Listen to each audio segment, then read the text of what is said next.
What's going on, champions? For today's edition of home workout, we're going to be focusing on an upper body pump with some Skullcrushers, pullovers, and hammer curls, as well as some bipolar push-ups, and then diving into some lower body heavy with some heavy bag squats, finishing off with a little squat Tabata. So the floor press is what we're going to be starting with. You're going to be doing the floor press to the song Roxanne by The Police.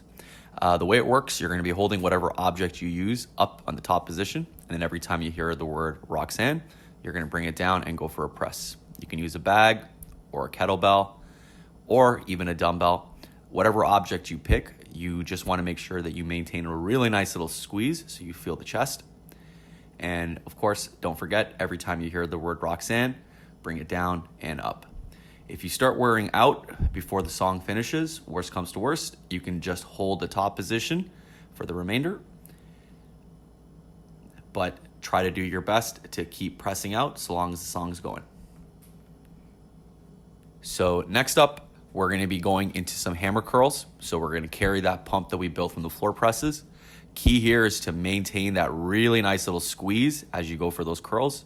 You can use a bag, you can use a kettlebell, or even a dumbbell. The key is that you make sure that you really give it a nice little squeeze and engage the chest. Most times when I do this, I don't really feel my biceps until the last couple of reps. I feel my chest mostly, and then the last couple of the biceps blow up. Continuing to build the pump, we're going to be going on to some pullovers. Now the keys here is maintaining tension by going through that squeeze, like with most other things. If I maintain a good little squeeze, I should feel my chest through the whole movement, and I want to try to stay in the range where I can feel my chest for the most part. Kettlebell or dumbbell or sandbag works for this, but again, the key is that squeeze. Most of you will find that you can't go as far as you think you can, especially with that squeeze, but after a couple of reps, you should start to really feel it in through that chest, as well as the upper back, and maybe even the inside of the arms if you're lucky.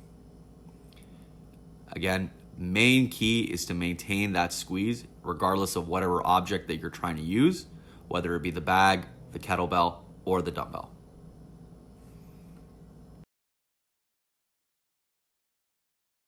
Moving on to some Skullcrushers. Similar setup to the pullovers, but now we're bending those elbows instead and trying to bring that pump more so through the triceps, back of the arms. Still going to be maintaining that squeeze regardless of whatever object that we're using so that chest stays engaged.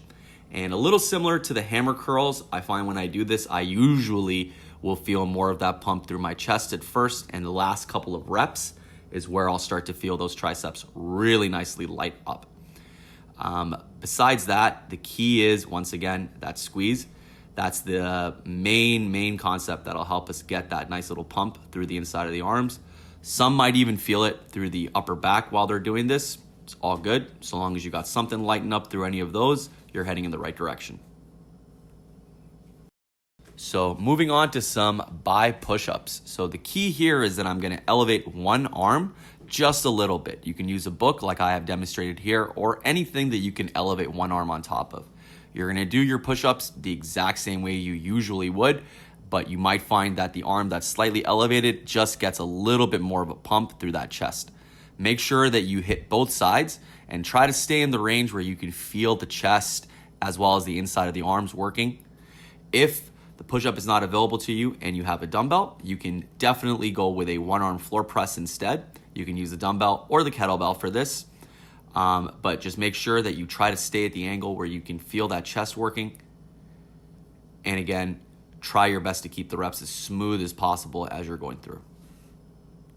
Now it's time for some heavy bag squats. So pretty much just like the regular sandbag squat that we usually do. Only difference is I'm going to try to load this up as much as I can. So whatever your usual weight is, throw some dumbbells in there, maybe some heavy ones, maybe even some lighter ones if you have space. Try to make sure that it's as balanced and even as possible. You want to make it as easy on yourself as you can. Add as much weight as possible. Anything that's got weight to it, feel free to throw it into the bag. Anything at all that's lying around, go nuts. Try to see the heaviest weight that you can get for the reps. And now time to finish off with a wonderful squat Tabata.